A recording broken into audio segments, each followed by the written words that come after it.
In March 2011, the Fukushima Daiichi nuclear power plant was crippled by a massive earthquake off the coast and a tsunami that followed.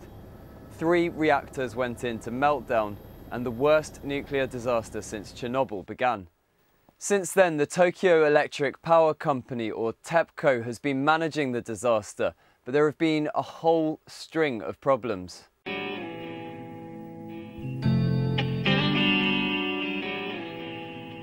At the start of August, TEPCO conceded that 300 tons of radioactive material had been leaking into the ground and out to the Pacific Ocean every single day since the start of the disaster. Activists had always claimed these leaks were going on, but TEPCO went on and on denying it until Japan's nuclear watchdog challenged them. It's the biggest ever nuclear contamination of an ocean.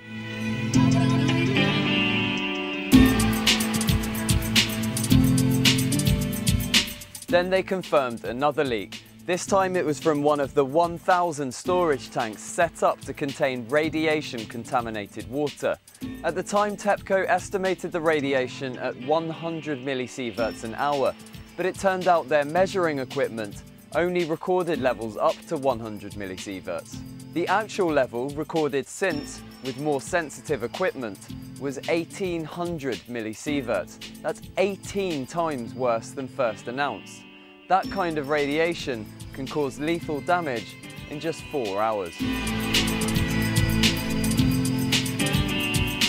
But those 2 incidents are just the latest in a long line of cock-ups and cover-ups surrounding Fukushima, and now TEPCO is facing a load of questions about whether or not it even knows what it's doing. There are questions over the quality of the storage tank foundations and whether or not proper ground surveys were done. Recently, one of the tanks partially sank. These storage tanks are vital for keeping radiation out of the surrounding area. So how is it that leaks and sinking weren't noticed straight away? Well, TEPCO only had 2 employees searching 1,000 tanks, and they had to check all of them in 2 hours. None of the tanks had water gauges, and TEPCO have admitted overlooking signs of leaks and increases in radiation. In the months following the tsunami, there were loads of announcements about how TEPCO had got the meltdowns under control. They said they were in cold shutdown. But according to Greenpeace, reactors that have suffered a meltdown can't even be put into cold shutdown. The term only applies to functioning reactors. What they say actually happened is that the 260 tons of nuclear fuel in the reactors melted and burnt through the floors of the containment vessels. It was never under control, and no one could inspect it properly because it's way too dangerous to get in.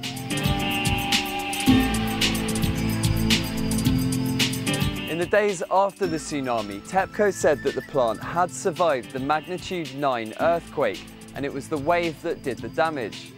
But it turns out that the radiation alarm actually went off several minutes before the tsunami hit. Now, since then, the Japanese government has insisted on safety upgrades at nuclear plants, all based on the threats of tsunamis. But it was the earthquake that did the initial damage, and Japan is one of the most earthquake-prone nations in the world, so their nuclear plants need to be able to survive them as well. But there were problems stretching back even to before the earthquake, and that's because the plant had inadequate defences. TEPCO had been presented with evidence that waves over 15 meters could be triggered by an earthquake offshore. Junichi Matsumoto, who's one of the top guys at TEPCO, told Australian journalist Mark Willesee that the company thought building defences would make local residents worry. 50,000 families were forced to evacuate their homes after the meltdowns, and it may be years before the area is inhabitable again. On top of that, the fishing industry has been destroyed, with all fishing currently banned, while the impact on wildlife is worked out.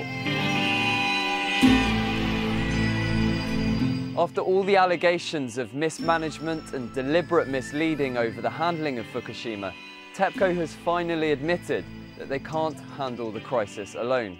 Now, a lot of people were hoping that the Japanese government would remove TEPCO from the equation entirely. That hasn't happened, but in the last few days they have promised to finally come up with a solution. you.